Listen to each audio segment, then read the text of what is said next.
আ কো partner হিসেবে কাজ করছেন। আপনি ক্যাপ্টেন ডায়মন্ড এন্টারটেনমেন্টের যে কর্ণধারা, তার সাথে আপনার পরিচয় কত দিনের? আমার তো ওই 8 বছর হলো, কিন্তু একটুখানি যদি টাকা পয়সা দিলে আর একটু ভালো হতো, কিন্তু ওটাই কি আর বলবো, কিন্তু বন্ধু এত বলতে হয় না টাকা পয়সা দিয়ে যায়, ওটা কি আর বলবো। আর বাদ বাকি দিক থেকে কাজের দিক থেকেও আপনাকে কেমন দেয়? পারফেক্ট পারফেক্ট পারফেক্ট, ভালো সিনসিয়ার ভাবে কাজ করে, ভালো। আর কিছু বলুন। No complain, no complain. কি ডিফল্টস কিছু আছে? একটা হিরোইন হলে ভালো হতো, ওটা যদি ক্যাপ্টেন ডায়মন্ড পরে কিন্তু ব্যবস্থা করতে হতো। ক্যাপ্টেন ডায়মন্ডের হিরোইন আছে একটাই, কিন্তু এখনো পর্যন্ত ক্যাপ্টেন ডায়মন্ড সেই হিরোইনের সাথে একটুখানি ঝামেলা হয়েছে, আচ্ছা ব্যাপারটা হচ্ছে ওটাই। আচ্ছা, আর বলুন।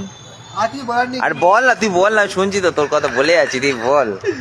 হিরোইন একটা কোনো রোমান্টিক গল্প হলে আমি যদি রোমান্টিক গল্প, আমি জানি তুই রোমান্টিক গল্প রিলেশনশিপ চাইছিস।